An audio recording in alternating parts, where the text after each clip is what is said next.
Então, muito prazer te receber aqui. Nós já te agradecemos de antemão o aceite do convite. A casa é sua, 50 minutos de palestra, bate-papo, do jeito que você quiser. Tá bom? Com vocês, nosso amigo Wesley vai se apresentar melhor e fazer a palestra também. Obrigado, cara.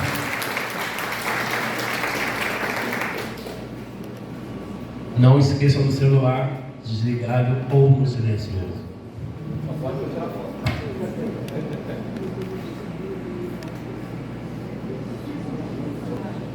Boa noite. Alô? Estão me ouvindo? Boa noite aí a todas e todos. Agradeço muito o meu amigo Paul pelo convite e a Valéria, que eu já conheço há mais de 20 e tantos anos. E estou aqui vendo aqui algumas pessoas conhecidas, minha professora de ciências, Dona Elani. Tudo bem com a senhora? Me deu aula na escola normal, algum tempo atrás. Então, gostaria aqui de falar um pouco, da minha formação. Sou formado em Direito, formei no Viana Júnior, pós-graduado em Direito do Consumidor e com grande atuação no PROCON de Juiz de Fora, entre outras atividades minhas. Até me autotitulo como mais ativista político. Então, minha palestra fala um pouco da minha história que meio que se confunde com a produção legal em relação à pessoa com deficiência. Então, eu queria primeiro falar que o título da minha palestra é do Cisto, a defesa de direitos, uma história de vida. Cisto por quê? E já de antemão vou avisando que minha vida não tem nada de tragédia, de drama, não. Ela está muito mais para alegria e para aventura.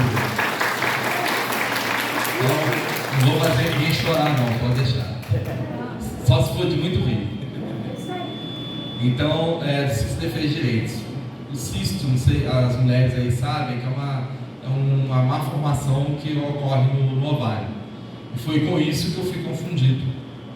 A minha mãe estava com um mês de gravidez e falou com o médico que estava grávida. E o médico falou que não, que era cisto no ovário. E a minha mãe, o tempo todo falando com ele que não, aí ele operou. Na hora que ele abriu e viu lá dentro, ainda bem que ele fechou, né? Não tirou. Se tivesse tirado, estava enrolado. E com um mês de gravidez. 8 meses depois, o cisto nasceu bem gordinho, por sinal.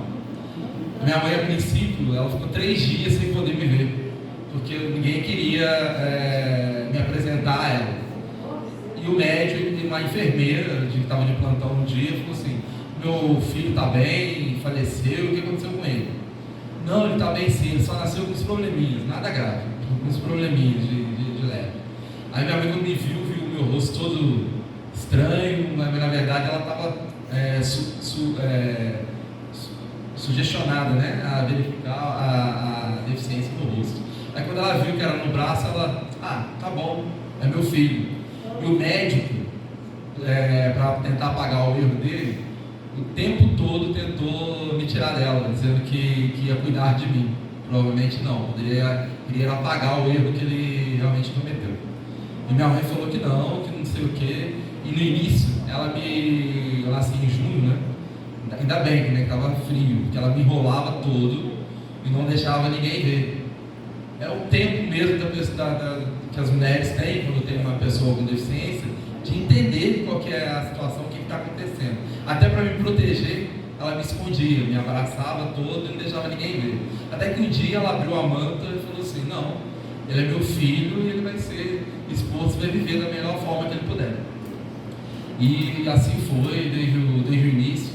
A minha primeira lição com ela, hoje eu tenho quer dizer, dentre outros, mas que eu me recordo, eu adorava jogar futebol. Dona Nani, acho que lembra disso, Dona Nani, jogando bola na escola. Eu adorava jogar futebol, então às vezes um dia eu matei aula. Comecei a jogar bola, minha avó cuidava de mim, e eu falei com ela que não tinha aula. Aí continuei jogando bola a tarde inteira. Quando foi à tarde, um amigo meu que estudava comigo, Rodrigo, o nome dele, hoje ele é técnico de enfermagem, hoje inclusive está trabalhando comigo no sindicato dos servidores públicos, que eu hoje estou na diretoria do sindicato dos servidores públicos de Juiz de Fora. Aí ele entre mim e a minha avó falando: Rodrigo, hoje? Não. Aí, de mochila, de uniforme, que ele vai falar que não tinha aula. Teve aula assim, então tá. Falar pra sua mãe que você mentiu. Pô, foi a pior noite da minha vida. Minha mãe falou que eu não ia ver o jogo do Flamengo. O Flamengo ganhou de 4-0, não vi nenhum gol, chorava a cada gol. O Flamengo fazia. Acho que foi aquele 4-0 que a gente devolveu ao Botafogo na década de 80. Então, depois disso eu nunca mais matei aula. E uma outra, com esse mesmo amigo meu, quando minha prótese quebrava, quando a minha mochila arrebentava, era ele que levava a prótese para casa e eu ia pulando para casa. E eu tacava o cascudo nele, batia nele, não sei o que. Era típico muitas vezes a pessoa com deficiência, quando está começando, agride para se defender. Só que eu não tinha necessidade de agredir. Aí ele chegou para minha mãe e falou assim, o Wesley me bate. A minha mãe falou assim, bate nele. Aí ele falou, mas a minha mãe fala que não pode bater nele porque ele é assim. Bate nele, depois eu resolvo com a sua mãe. Aí ele me bateu, depois eu nunca mais bati em ninguém, porque eu sabia que um dia eu podia vir uma reação. Então minha mãe me ensinou isso com a sabedoria dela, ela tinha só a 4ª série primária, que a gente tinha que estar bem com as pessoas e agredir não era a melhor coisa. Então depois eu passei a lutar só com palavras, que era mais fácil. A primeira experiência minha com a escola foi, primeiro na escola pré-primária, era só para brincar, então não tinha problema. Infantil, estava lá brincando, não tinha problema nenhum. Quando eu fui para o primeiro ano, a escola não me aceitou. Naquela época não tinha uma lei de inclusão que existe hoje. Hoje toda criança com deficiência ou não a escola é obrigada a aceitar, independente de qualquer outra coisa. Na minha época a lei foi a minha mãe, a briga foi dela. Ela chegou e falou assim, não, mas ele tem que estudar. Aí eles falaram, não, leva ele para o Pestalozzi, as pessoas mais antigas conhecem, né? Nós tinham pessoas com deficiência intelectual. Ela falou, mas ele não tem deficiência intelectual nenhuma, por que ele vai para o Pestalozzi? Aí, não, aqui ninguém tem condição de ensinar ele, não. Aí a minha mãe insistiu, fui para a Rede TV, na época a antiga TV Globo, era TV Globo, né? Aí foi para a imprensa, reclamou. Eu lembro que eu fiz até uma brincadeira assim, com quem personagem você gostaria de ser? Saci Trick. Eu pulava de uma perna só e comecei a usar o Saci Trick. Aí a minha mãe foi lá, denunciou. Aí o pessoal da escola falou que não tinha mais como recusar. Só que me deram uma condição a minha mãe. Ela em janeiro, fevereiro, mais ou menos, foi lá e falou com ela que eu só entraria na escola alfabetizado. Minha mãe falou, mas tá, eu aceito esse desafio. Ela não tinha condição nenhuma de me ensinar. Uma vizinha hoje, a Terezinha Reis, que é enfermeira, aposentada hoje, falou assim, eu aceito esse desafio, vou ensinar ele a ler e escrever. Em 2 meses eu consegui me alfabetizar com o esforço dela e meu. E aí quando minha mãe, quando as aulas já tinham até começado, falaram assim, pede para escrever qualquer coisa e ler qualquer coisa. Aí eu escrevi meu nome e ela escreveu uma coisa no quadro, eu li com um bolo de desenvoltura e falou, agora não tem como negar, né? Vou ter que aceitar ele. Aí minha mãe, não, mas você não vai ficar aqui não, essa escola não te merece. Aí ela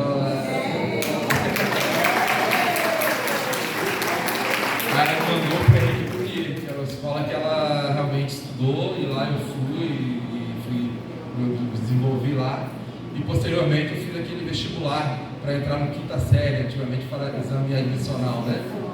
Aí eu fui para fazer a 5ª série na escola normal, que era considerada a melhor escola estadual do município, né, dona Lani? Era muito boa a escola. Então lá eu desenvolvi, eu jogava bola, era o primeiro a descer para jogar vôlei, na escola. Eu era fominha, eu era o primeiro a chegar lá na escola. Tinha um professor de educação física, teve uma época que as minhas próteses eram muito ruins mesmo. E eu gostava de jogar bola sem perna, pulando. E jogava lá, não sei o que, eu tinha mais desenvoltura. Aí ele mandou chamar minha mãe na escola. Aí ele chamou minha mãe na escola e falou, o Dona Regina, ele falava assim, era meio o professor Adolfo, muito já encontrei, conhece ele? Ele, Dona Regina, ele quer jogar bola no meio de todo mundo aí, sem perna, mas tem medo dele machucar. Minha mãe olhou para ele e falou assim: qual criança não se machuca? Deixa ele brincar, ele tem que brincar, ele tem que se interagir com as outras pessoas. Então, a minha vida escolar foi dessa forma. E vários episódios meus ali brincando, eu nunca estudei no primeiro andar da escola normal, era sempre no segundo andar. Eu não tinha nenhuma lei de inclusão que determinava que a pessoa, e eram escadas imensas, né? Porque a escola normal, primeiro, era anexo, e a escola normal era, antes tinha sido presídio, né? Penitenciário. Então era, inclusive as salas de aula pareciam celas. Oi? Então, as professoras sempre elogiavam, eu sempre procurei estudar, era rato de biblioteca, que hoje nem existe mais, né? Ninguém vai para a biblioteca, todo mundo só acha que está tudo no celular.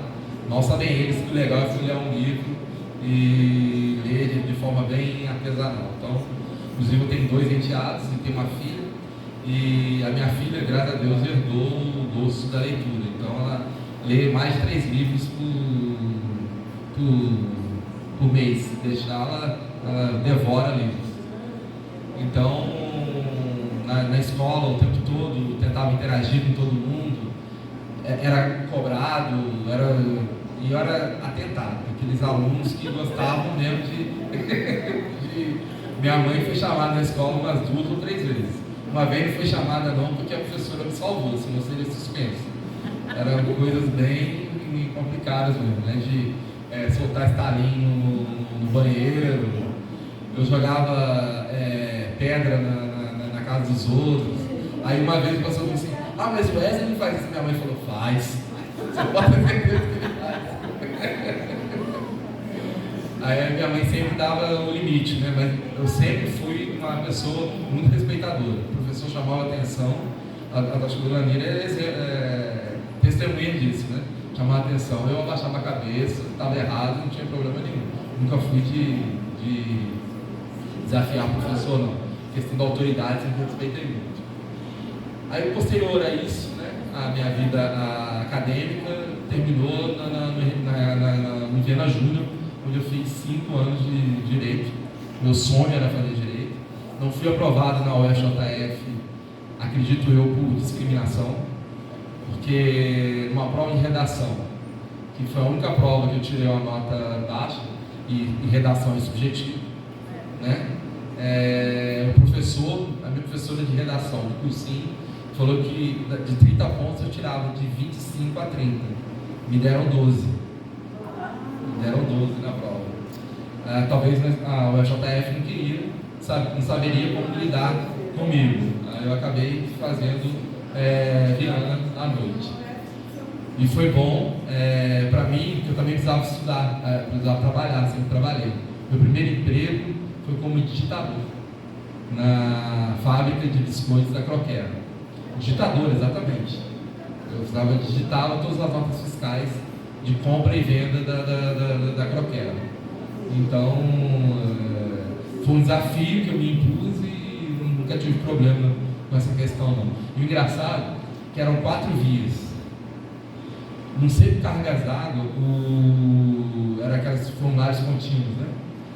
Não sei por cargas d'água, eu tinha que tirar para a empresa a 3ª via. Não podia ser a primeira ou a última, não.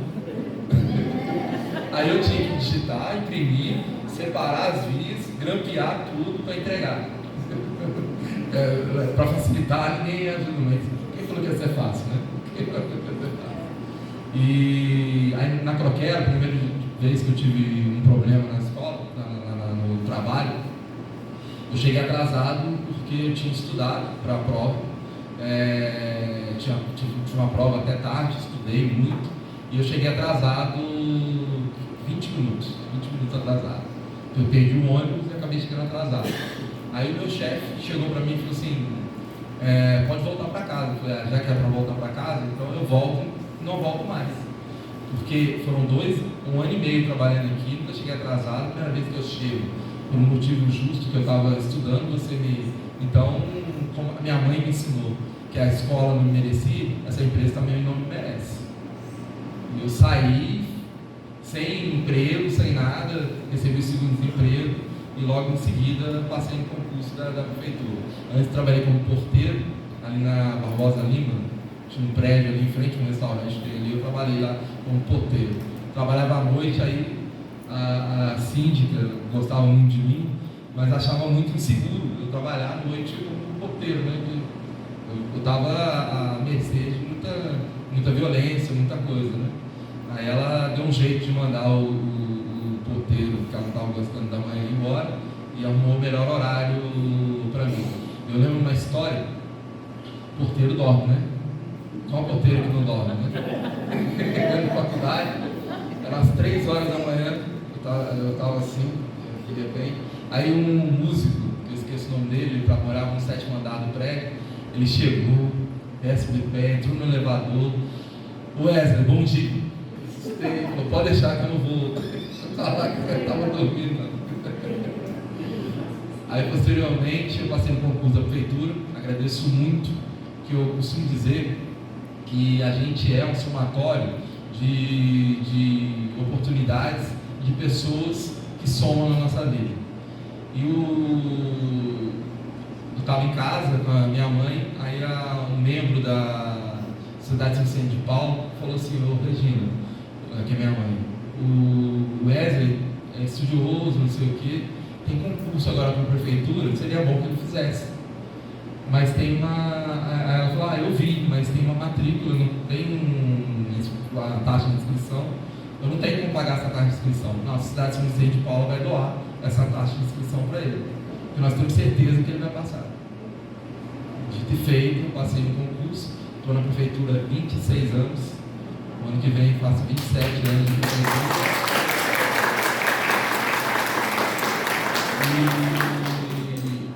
E são pessoas que, de um determinado momento, estenderam a mão para chegar onde eu cheguei. Uma outra pessoa que fez muito por mim, que é falecido, me oportunizou de ter acesso a uma língua estrangeira, foi o professor Manel Barbosa, pai do nosso amigo Manel Barbosa, né? Neto. E o professor Manel, ele era uma pessoa que dava oportunidades mesmo para as pessoas. E hoje a filha dele, Vanessa, vai nos Estados Unidos, continua fazendo a mesma coisa. Tanto que os meus enteados hoje têm bolsa lá na Aquibeu. E o professor Manel, ele falou assim: pode falar com todo mundo aí que você é meu filho. Meu sobrenome é o mesmo, Manuel Barbosa, você é meu sobrinho, não tem problema nenhum. E ele brincava que os filhos dele chegavam, falavam, alguma coisa acontecia em casa, ele sempre mostrava falava da minha história para eles. Aí teve uma vez, né, que o Manuel Barbosa assumiu a Secretaria de Governo, do governo Custódio. Eu já estava na prefeitura, e o Custódio tinha falado comigo muito tempo antes disso, que um dia eu ia caminhar com ele. E quando ele ganhou a prefeitura, eu fui candidato a vereador também, e tive uma votação até surpreendente na época, 1.036 votos. E ele me chamou lá para conversar, mas para conversar com o Manel Barbosa. Eu conheci o Manel. Manel, você não lembra de mim não? Eu falei: não, eu sou filho do professor Manel Barbosa. Todas as vezes que ele precisava chamar a atenção da gente, ele falava de você. Então a gente morria de raiva quando ele falava assim, que ele estava muito bravo com a gente. Mas foi um aprendizado muito grande para ele. O Manel é companheiro meu de beber cerveja, assistir jogo do Flamengo. Nós somos muito flamenguistas e a gente está junto aí nessa. Então são pessoas que não adianta a gente ter o talento, a gente ter a vontade, se as oportunidades não são colocadas. Por isso que algumas pessoas falam: por que ele consegue, por que ele conseguiu? Porque as oportunidades foram me colocadas. Não é porque eu sou um ser iluminado, é porque as oportunidades foram me colocadas. A pessoa com deficiência, muitas das vezes, é considerada como herói ou coitado. Eu não quero ser uma coisa nem outra. Eu sou um ser humano como vocês, que teve na deficiência uma das dificuldades na vida. Só que vocês tiveram outras questões, outros problemas. outras coisas que tiram, às vezes, a pessoa do sério, do prumo dela. Mas eu tenho para mim que a minha menor dificuldade é a deficiência. Eu tenho outras muito maiores, com toda certeza.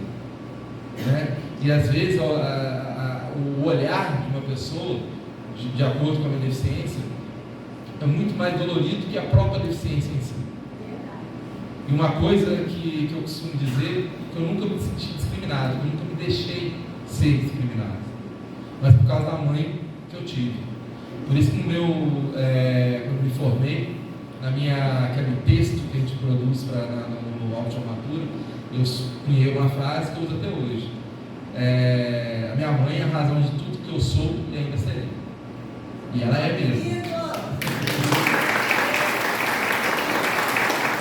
Até hoje, vivo uma cervejinha com ela, a gente tem uns problemas de pai, mãe e filho, que é normal, mas é natural, mas muitas vezes é cobrança que ela tem no sentido de me fazer me ver bem, me ver feliz. Então, ela coloca, inclusive todos os relacionamentos que eu tenho, ela é muito ciumenta, demais.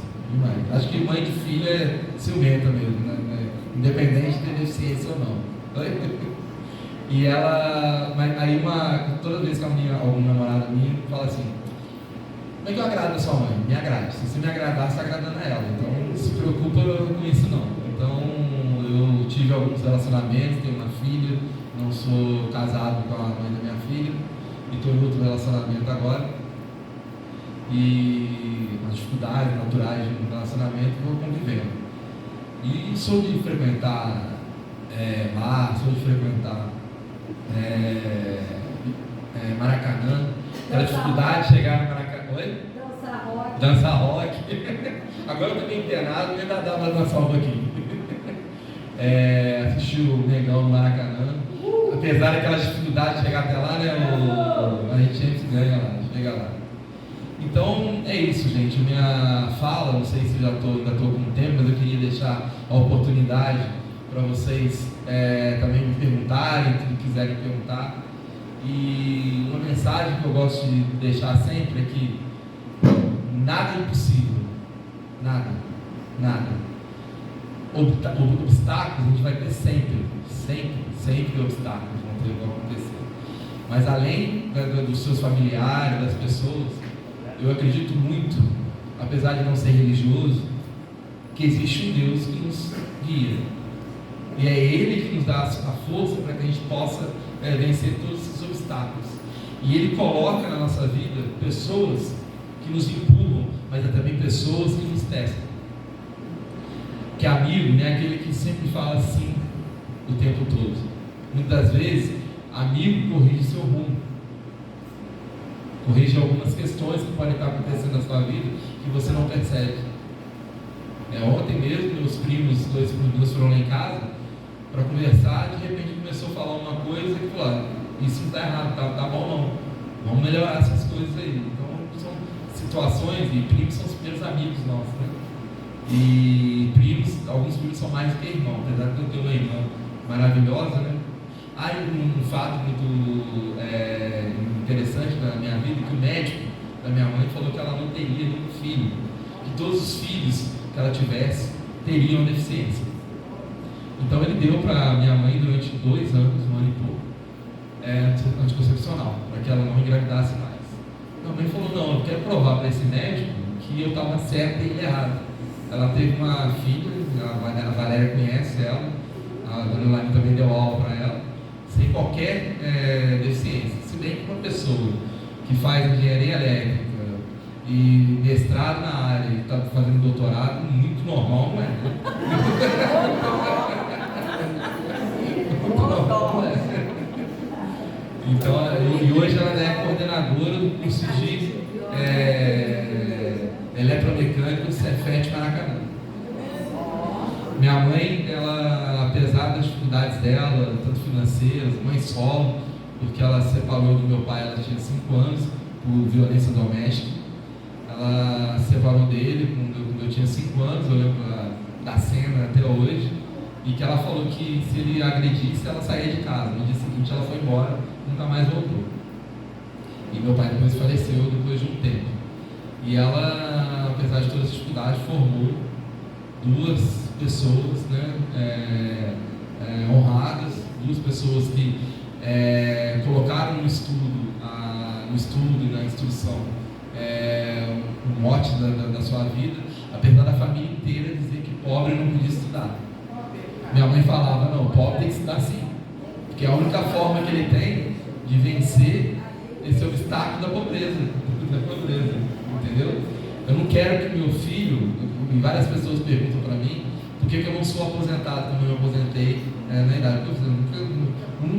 Que eu queria ser alguém que pudesse influenciar outras pessoas, e o dia a dia, o trabalho é extremamente maravilhoso. E outro, eu não queria receber salário mínimo a vida toda. E minha mãe me ensinou isso no sentido de você buscar sempre o seu melhor, para que o melhor da vida aconteça com você. Tá bom? Então, mas as palmas são para ela mesmo, são para mim. Aberto as perguntas, agradecer. Nós vamos respeitar o nosso horário e vamos abrir para 3 perguntas. Wesley, depois dessa separação toda com a sua mãe, essa crise toda, como ficou a relação com o seu pai, você e o seu pai? Normal. Como ele agia assim com você? Assim, o meu pai, ele, por causa do alcoolismo dele, das dificuldades que ele teve, ele não conseguiu lidar bem com a questão da minha deficiência. Só que a minha mãe buscava que essa violência doméstica, essa dificuldade de não pagar pensão nem nada, influenciasse a minha relação com ele, a minha relação minha e da minha irmã com ele. Ela não comentava, não falava nada e falava, eu não dei certo com ele, mas ele é o pai de vocês, com respeito, trata com respeito. Só que ele tinha uma coisa, ele não gostava de sair comigo, ele queria sair só com a minha irmã. Aí minha mãe falou assim, não, você vai sair com os dois. Se não for sair com os dois, você não sai com nenhum. Ela foi muito forte nesse sentido.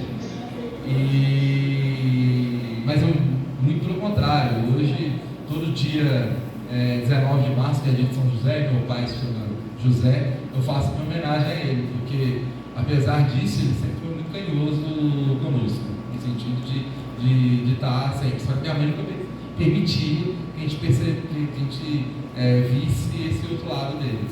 Mas era muito em virtude da falta de instrução dele, da dificuldade, ele tinha medo de me machucar, alguma coisa, então ele acabava não querendo me levar para passear. Mas minha relação com ele sempre foi boa. Só que ele faleceu uns 2 anos, 4 anos depois de separar da minha mãe, por causa do alcoolismo, ele teve um AVC. Eu tenho uma deficiência, chama neuropatia. Eu adquiri essa deficiência depois de uma operação bariátrica. E também tenho uma deficiência psíquica. Eu tenho depressão e influenciou muito na minha vida. Eu fiz boa parte do período, fui muito esforçado, eu trabalhei, estudei, cheguei à faculdade de Direito, mas não me completei. E eu às vezes me pergunto por que eu não fiz as coisas que eu não fiz. Será que é por falta de determinação ou por outra coisa que eu conheço? Eu sinto assim, frustrado, porque eu não consegui as coisas que eu precisava. Fui protegido demais pela minha tia e minha mãe, né, uma proteção excessiva. E isso ocasionou que eu ficasse como que anestesiado para a vida. Agora estou vivendo sozinho numa casa, hoje eu até pedi a minha funcionária lá para colocar ela bem limpinha, as cadeiras aqui. Eu gosto das coisas bem armadas, assim e tal, e ficou bonito. Então é assim, eu tenho meus limites, mas eu sei que meus limites eu não ultrapasso, mas eu também sei que quando tem que ultrapassar. Porque se você ficar só com eu vou, esse é meu limite, você não vai fazer nada. Você tem que ultrapassar os limites. É assim, na hora certa eu ultrapasso, mas eu tenho a hora certa. Sim, e a sua criação provavelmente influenciou muito nessa questão. Só que eu costumo dizer, eu gosto de falar, que o limite tem que ser dado prezado pela gente. Sempre, sempre. Mas nunca é tarde para realizar seus sonhos. Você está aí vivo, né? Então nunca é tarde. Eu já vi várias pessoas se formarem em direito aos 80, 90 anos de idade. Então nunca é tarde para realizar um sonho. Tá bom? Você é o primo do meu amigo William. Manda um abraço lá para ele. Mais uma pergunta? Ninguém? Então eu vou passar para a Valéria, que rapidinho ela quer fazer uma homenagem para ela. Rapidinho, tá, tia Valéria? Gente, o Wesley é meu amigo há 26 anos, foi uma das primeiras pessoas que eu conheci aqui em Juiz de Fora, na aula de esgrima para deficientes, né, Wesley? 2 malucos, né, na aula de esgrima. Então, é o seguinte, ele foi para mim um grande exemplo de vida, porque quem não sabe, eu sou deficiente visual, eu não enxergo do olho direito e do esquerdo eu tenho só 10%, eu finjo que enxergo e todo mundo acredita. Então é o seguinte, a frase que mais marcou a minha vida em relação ao Wesley é que deficiência só existe para quem acredita nela. Então quando a gente parar para pensar em reclamar um pouco da vida, e nem eu estava indo outro dia, Wesley, no Parque Alfred, eu estava reclamando do meu joelho, aí quando eu passei tinha um senhor que fica sempre lá, que não tem as 2 pernas e tudo. Eu passei por ele e depois agradeci a Deus pelo joelho pichado que eu tinha, que pelo menos ele me levava para tudo quanto é lugar. Então a homenagem que eu tenho para você, Wesley, é te agradecer pelo tanto que você me ensinou e pelo tanto que foi importante essa convivência com você esses anos todos, e também pelo grande presente que eu tive, que a filha dele nasceu no dia do meu aniversário. Eu falei para ele que ia nascer no dia e nasceu, né, Wesley? 5 de dezembro. 5 de dezembro. Então a minha homenagem para ele é esse, que essa frase para mim é muito importante, me remete muito ao Wesley, que a deficiência só existe para quem acredita nela. E o mais importante, gente, é saber que as crianças não têm um mínimo de preconceito. A gente aqui coloca o preconceito nas crianças. Porque quando meu filho se formou no prézinho, teve aquela cerimônia simbólica de entrega de anel e tudo, e nós perguntamos para o Daniel, quem você quer que seja o seu padrinho? A gente pensou assim, ele vai escolher o papai, ou a mamãe, né, a madrinha. Ele escolheu o Wesley. E o Wesley foi lá entregar o anel para ele com o maior orgulho. E como você chama o Daniel até hoje? Seu afilhado, né? Seu afilhado. Agora ele é aviador.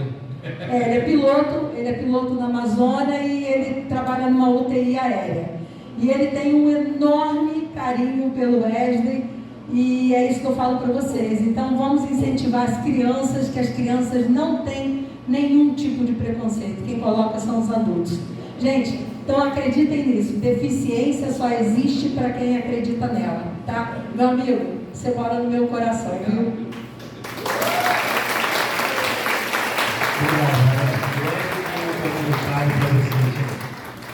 Gente, assim, eu não gosto muito de fazer isso, é uma coisa muito complicada, mas essa minha prótese eu consegui adquirir através de uma ajuda em 2016, que as pessoas fizeram um vaquinho.